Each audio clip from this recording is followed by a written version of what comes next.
എല്ലാ മാധ്യമങ്ങളും ചർച്ച ചെയ്ത CPM BJP ഡീൽ, അതുമായി ബന്ധപ്പെട്ട് കഴക്കൂട്ടത്ത് നിങ്ങൾക്ക് ആർക്ക് എപ്പോൾ പോയാലും കാണാൻ കഴിയുന്ന ഒരു ദൃശ്യ വിരുന്ന് അവിടെയുണ്ട്. ഞാനത് ഇന്നലെ അവിടെ നിന്നുകൊണ്ട് തന്നെ അതിൻ്റെ ഒരു നറേഷൻ നടത്തി ഇത് പറഞ്ഞൊരു സാധനം ഇതിനകത്തുണ്ട്. അതായത് കഴക്കൂട്ടം ഫ്ലൈ ഓവറിൻ്റെ എലിവേറ്റഡ് ഹൈവേ ഫ്ലൈ ഓവറിൻ്റെ താഴ്വശത്തുള്ള AJ ഹോസ്പിറ്റലിന് എതിർവശത്തുള്ള കഴക്കൂട്ടം മഹാദേവ ക്ഷേത്രത്തിൻ്റെ മതിലിനോട് ചേർന്നുള്ള ഒരു 350-400 അടി വീതിയുള്ള ഒരു പ്രോപ്പർട്ടി ഉണ്ട്. ആ പ്രോപ്പർട്ടിക്കകത്താണ്, ഒരൊറ്റ മതിൽക്കെട്ടിനകത്താണ് CPMൻ്റെയും BJPയുടെയും ഓഫീസുകൾ പ്രവർത്തിക്കുന്നത്. അതൊരു വ്യത്യാസവുമില്ല, ഒരു അതിർവരമ്പുകളില്ല. രണ്ടുപേരുടെയും ബോർഡുകളും എല്ലാം ചേർന്ന് 2 വാതിലുകൾ മതിലിൽ ആ പ്രോപ്പർട്ടിക്കുണ്ട്. അതിനകത്തുള്ള പ്രോപ്പർട്ടിക്കകത്ത് ഒരു അതിർവരമ്പ് പോലും വെച്ചിട്ടില്ല. 2 പാർട്ടിയും ഒരുമിച്ച് ചേർന്ന് ഒരേ മനസ്സോടെ ആണ് അവർ പ്രവർത്തിക്കുന്നത്. CJP എന്നുള്ള ഡീലിനെ കുറിച്ച് കേരളത്തിലെ, ഇന്ത്യയിലെ കോൺഗ്രസ് നേതാക്കന്മാർ പറഞ്ഞതിൽ ഏറ്റവും പ്രധാനപ്പെട്ട ഡീൽ നടക്കുന്ന ഒരു സ്ഥലം കഴക്കൂട്ടമായി മാറിയിരിക്കുകയാണ്. അതിലിപ്പോൾ ഞങ്ങളെ പ്രവർത്തനങ്ങളെ തടസ്സപ്പെടുത്തുന്നതിനും ഞങ്ങളെ ആക്രമിക്കുന്നതിനും രണ്ടുപേരും ഒരേ സ്വരത്തിലാണ്. അപ്പുറത്ത് മത്സരിക്കുന്ന 2 സ്ഥാനാർത്ഥികളും കോടികൾ കയ്യിലിട്ട് അമാനമാടുന്നവരും കോടികൾ ചെലവഴിക്കുന്നവരുമാണ്.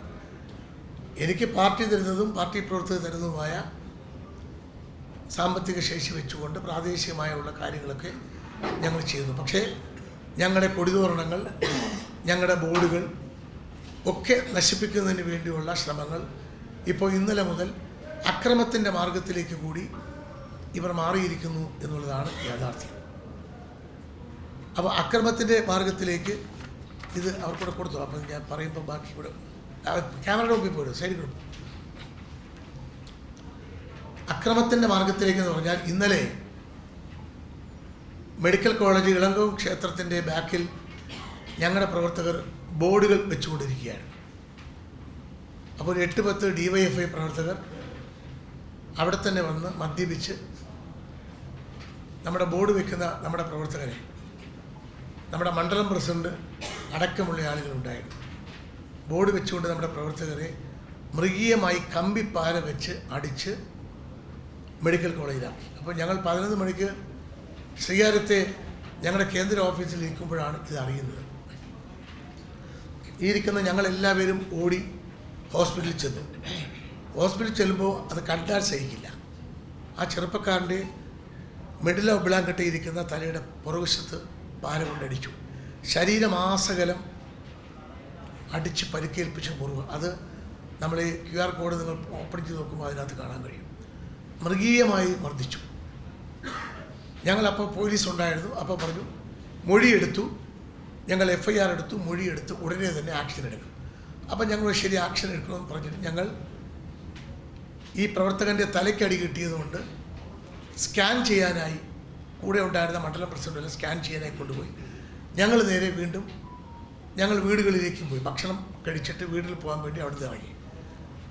ഞങ്ങൾ സിറ്റിയിൽ വന്ന് ഭക്ഷണം കഴിച്ചുകൊണ്ടിരിക്കുമ്പോൾ വിളിക്കുന്നു, സ്കാൻ ചെയ്യാൻ പോയ സ്ഥലത്ത് DYFI കുട്ടികൾ കയറി മെഡിക്കൽ കോളേജിനകത്തുള്ള സ്കാനിങ് റൂമിലിട്ട് മർദ്ദനമേറ്റ ആളുകളെ അവിടെ ഇട്ട് മർദ്ദിക്കുകയാണ്. അവിടെ പോലീസിൻ്റെ സാന്നിധ്യം ഉണ്ടായിരുന്നു. പോലീസ് ഒന്നും ചെയ്തില്ല. പോലീസ് നോക്കി നിന്നു. ഞാൻ അപ്പം തന്നെ സർക്കിൾ ഇൻസ്പെക്ടറെ വിളിച്ചു. അപ്പോൾ സർക്കിൾ പറയുന്നത് അവിടെ ഒന്നുമില്ല, ഒരു സംഘർഷം പോലെ വന്നു, എല്ലാം നിയന്ത്രിച്ചു. അപ്പോൾ എൻ്റെ സഹപ്രവർത്തകൻ അടുത്ത ഫോണിൽ ബഹളം കേൾക്കുകയാണ്. അടുത്ത ഫോണിൽ വിളിക്കുമ്പോൾ കൊലടാ അവനെ എന്ന് പറഞ്ഞ് വിളിക്കുന്ന കൊലവിളി ശബ്ദം. ഞാൻ പറഞ്ഞത് അടുത്ത ഫോണിൽ കൊലവിളി ശബ്ദം കേൾക്കുകയാണ്. അല്ല അവിടെ ഞാൻ പറഞ്ഞു നിങ്ങൾ ഫോൺ അടുപ്പിച്ച് വെച്ച് കൊടുത്തു ആ കൊലവിളി ശബ്ദം കേൾക്കാൻ. ഞങ്ങൾ നേരെ ഭക്ഷണവും കഴിക്കാതെ നേരെ മെഡിക്കൽ കോളേജിലേക്ക് പോയി. അവിടെ ചെല്ലുമ്പോൾ കാണുന്ന രംഗം, മെഡിക്കൽ കോളേജിൻ്റെ കാഷ്വാലിറ്റിന് മുമ്പിൽ ഒരു 10-35 ഗുണ്ടകൾ. ആ ഗുണ്ടകളിൽ പകുതിയും മെഡിക്കൽ കോളേജിൽ ഇല്ലീഗലായി താൽക്കാലികമായി ജോലി വാങ്ങിച്ചു കൊടുത്ത് അവിടെ വളർത്തിപ്പോറ്റുന്ന ഗുണ്ടകളാണ്.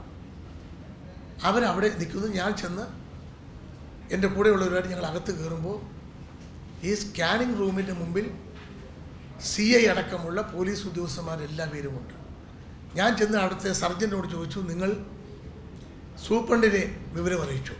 ഞങ്ങൾ ആർമി അറിയിച്ചു, സൂപ്രണ്ട് അറിയിച്ചു, എല്ലാം അറിയിച്ചു. അപ്പം നമ്മൾ ഈ CIയോട് ചോദിച്ചു, നിങ്ങൾ എന്താണ് ഇത് അറസ്റ്റ് ചെയ്യാത്തത്?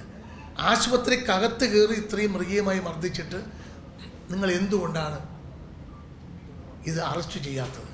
അത് ഞങ്ങൾക്കൊരു അരമണിക്കൂർ സമയം തരണമെന്ന് പറയും. അപ്പോൾ ഞങ്ങൾക്കറിയാം അരമണിക്കൂർ സമയം തരുമ്പോൾ പുറത്തു നിൽക്കുന്ന പ്രതികളെയൊക്കെ പോയി രക്ഷപ്പെടാൻ പറയാനായിരിക്കുമെന്ന് ഞങ്ങൾ ധരിച്ചു. അരമണിക്കൂർ ആയില്ല. അതിനു മുമ്പ് സ്കാനിങ് റിപ്പോർട്ട് വാങ്ങിച്ച് ഈ നമ്മുടെ പ്രവർത്തകരെ നേരെ ഡോക്ടർ റൂമിലേക്ക് കൊണ്ടു ചെല്ലുകയാണ്. ഡോക്ടർ റൂം എന്ന് പറഞ്ഞാൽ എൻട്രൻസ് കഴിഞ്ഞ ഒരു കർവ് കഴിഞ്ഞാൽ തൊട്ടടുത്ത ഏകദേശം ഈ ഹാളിൻ്റെ 2 വലുപ്പത്തിലുള്ള ദൂരം മാത്രമേ ഉള്ളൂ. ഡോക്ടറുടെ അവിടെ ചെല്ലുമ്പോൾ ബാക്കി ഒരു 10-20 ആളുകൾ അകത്ത് കയറി കൂടെ ഉണ്ടായിരുന്ന കൂട്ടിരിപ്പുകാരടക്കമുള്ള ആളുകളെ മൃഗീയമായി തല്ലിച്ചതച്ചു. അപ്പോൾ പോലീസ് അറിഞ്ഞ് ഓടി വന്നു. അപ്പോഴും പോലീസ് അടിക്കുന്നവരെ സാന്ത്വനപ്പെടുത്താനാണ് പോലീസ് ശ്രമിക്കുന്നത്. അവരെ അറസ്റ്റ് ചെയ്യാനോ ഇത് അമർ ചെയ്യാനോ അല്ല, അവരെ സാന്ത്വനപ്പെടുത്താൻ ശ്രമിക്കുന്നു. അപ്പം മദ്യപിച്ച് മതോന്മത്തരായ 2-3 ആളുകൾ ഈ പോലീസ് ഉദ്യോഗസ്ഥരെ ഉടുപ്പിക്കേറി പിടിക്കുകയും അവരെ ഉന്തിയിടുകയും ചെയ്തു. അപ്പോഴാണ് പോലീസ് ഉദ്യോഗസ്ഥന്മാർക്ക് അഭിമാനബോധം ഉണർത്തത്. അവർ അതിൽ നിന്ന് 2 പേരെ അറസ്റ്റ് ചെയ്തു. അറസ്റ്റ് ചെയ്ത് കൊണ്ടുപോയി കുറച്ച് കഴിഞ്ഞപ്പോൾ CPMൻ്റെ 1-2 അനിൽ എന്നൊക്കെ പറയുന്ന നേതാക്കളാണ്, DR അനിൽ, അവരടക്കമുള്ള ആൾ വന്നപ്പോൾ അനുസരണയുള്ള ശ്വാനനെ പോലെ ഈ പോലീസ് ഉദ്യോഗസ്ഥൻ അദ്ദേഹത്തെയും കെട്ടിപ്പിടിച്ച് സൈഡിൽ പോയി സംസാരിച്ചിട്ട് തിരിച്ചു വന്ന് അടികെട്ടി ഷർട്ട് നഷ്ടപ്പെട്ട് ബനിയൻ മാത്രം കീറി ഇട്ടുകൊണ്ടിരിക്കുന്ന നമ്മുടെ സഹപ്രവർത്തകൻ്റെ കൂട്ടിരിപ്പുകാരനെ പൊക്കിക്കൊണ്ടങ്ങ് പോയി. അപ്പം ഞാൻ ചോദിച്ചു, അടി കിട്ടിയവനെ പൊക്കിക്കൊണ്ട് പോകുന്നത് 2 പേരെ അറസ്റ്റിനെ ബാലൻസ് ചെയ്യാനാണോ? അതെ, ബാലൻസ് ചെയ്യാനാണ്. നിങ്ങൾക്ക് എന്തെങ്കിലും ചെയ്യാനുണ്ടോ ചെയ്തു എന്നാണ് പറഞ്ഞത്. അത് കഴിഞ്ഞ് ഒടുവിൽ ഞാൻ അവിടെ ഇരുന്നു. ഞാൻ DGP വിളിച്ചു, കമ്മീഷണർ വിളിച്ചു. അപ്പോൾ അവിടുന്ന് പോലീസുകാർ വേറെയും വന്നു. കുറച്ച് കഴിഞ്ഞപ്പോൾ പോലീസ് പെട്ടെന്ന് മാറിയിട്ട് ഞങ്ങളെയൊക്കെ വന്ന് സ്വാതന്ത്ര്യപ്പെടുത്തുമ്പോൾ സംസാരിക്കാൻ തുടങ്ങി. അപ്പോൾ നമ്മൾ പറഞ്ഞു, പ്രതികളെ അറസ്റ്റ് ചെയ്തിട്ട് ഇവർക്ക് ട്രീറ്റ്മെൻറ്റ് കൊടുക്കണം. കുറച്ച് കഴിഞ്ഞപ്പോൾ പോലീസിൻ്റെ അടുത്ത സ്വഭാവം മാറി. അവർ പറഞ്ഞത്, നിങ്ങൾ ഈ ആശുപത്രിയിൽ ട്രീറ്റ്മെൻറ്റ് നടത്തരുത്. കാര്യം നിങ്ങൾ ട്രീറ്റ്മെൻറ്റ് എടുത്താൽ ഇനിയും DYFI CPMകാർ കയറി അടിക്കും. ഇവിടെ മെഡിക്കൽ കോളേജിൽ അഭയം പ്രാപിച്ച ഒരു രോഗി സ്കാനിങ് കഴിഞ്ഞ് ഡോക്ടറെ കാണാൻ വന്നപ്പോൾ നിങ്ങൾ ഇവിടെ ട്രീറ്റ്മെൻറ്റ് നടത്തേണ്ടതാണ്. പുറത്ത് ആശുപത്രിക്ക് അത് എന്ത് സംഭവിക്കും? ആ സമയത്ത് ഒരുപാട് കാഷ്വാലിറ്റിയിലേക്ക് അപകടപ്പെട്ടിയ ആളുകൾ വന്നുകൊണ്ടിരിക്കുന്നു. അപ്പോൾ ഞാൻ ഇവരോട് പറഞ്ഞു, നമുക്ക് ഈ ആശുപത്രി ഒരിക്കലും ഇതൊരു രക്തപങ്കിലമാക്കാൻ നമ്മൾ ശ്രമിക്കരുത്.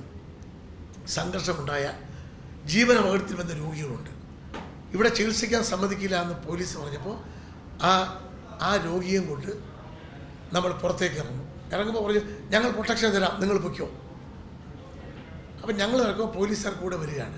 ഇതിനിടയ്ക്ക് CI പുറത്തു വന്ന് ആരോഗ്യത്തിൽ സംസാരിച്ച് തിരിച്ചു വന്നു. ഞങ്ങൾ തിരിച്ചു വന്ന് ഞങ്ങളുടെ കയ്യിലുണ്ടായിരുന്ന 3 കാറുകൾ വരുത്തി ഇവരെ കയറ്റാൻ ശ്രമിക്കുമ്പോൾ ഈ DR അനിൽ എന്ന് പറയുന്നവൻ ഈ രോഗിയോടൊപ്പം കൂട്ടിരിക്കേണ്ട അടികെട്ടി നിൽക്കുന്ന ആളിനെ കയ്യിൽ വന്ന് പിടിച്ചിട്ട് യവൻ പ്രതിയാണ്, അടികെട്ടി ഇതൊക്കെ വലിച്ചു കീറി ഉടുപ്പ് പോയി ബനിയൻ മാത്രം കീറിയ ബനിയിട്ടുണ്ടിരിക്കുക, ഇയാൾ പ്രതിയാണ് ഞങ്ങളെ അടിച്ചത് എന്ന് പറയുമ്പോൾ DR അനിൽ പറയുമ്പോൾ ഈ CI ഈ പ്രവർത്തകരെ ഞങ്ങൾ നോക്കിക്കോളാം എന്ന് പറഞ്ഞ് ആ പ്രവർത്തകൻ്റെ കയ്യിൽ പിടിച്ചു വെച്ചേക്കാണ്. അവിടെ അപ്പോൾ സംഘർഷമുണ്ട്. അപ്പോൾ 2 വണ്ടികൾ ആക്സിഡൻറ്റിൽ അവിടെ വന്നു. ഞാൻ പറയും, ഇവിടെ സംഘർഷം ഉണ്ടാക്കുന്നത് തെരഞ്ഞെടുപ്പിനെ നമ്മളെ ബാധിക്കും. ഞാൻ മുതലെടുപ്പ് രാഷ്ട്രീയത്തിലേക്ക് പോയില്ല. തെരഞ്ഞെടുപ്പിൻ്റെ മെഷീനറി അവസാനം ചലിപ്പിക്കാൻ ഇത് പരാജയഭീതി കൊണ്ട് ചെയ്യുന്നതാണ്. ഞങ്ങൾക്ക് ചിലപ്പോൾ കുറേ കാര്യങ്ങൾ കണ്ടപ്പോൾ ബോധ്യപ്പെട്ടു. ഞങ്ങൾ വളരെ തന്മയത്തമായി ഞങ്ങൾ അവിടെ നിന്ന് ഈ രോഗിയെ കയറ്റി വന്നു. ഞങ്ങൾ 2 പേരെ അറസ്റ്റ് ചെയ്തുകൊണ്ട് പോയി. ഏറ്റവും പുതിയ വാർത്തകളും വിശേഷങ്ങളും വിരൽ തുമ്പിലറിയാൻ Zee മലയാളം ന്യൂസ് എല്ലാ ഡിജിറ്റൽ പ്ലാറ്റ്ഫോമുകളിലും ലഭ്യം.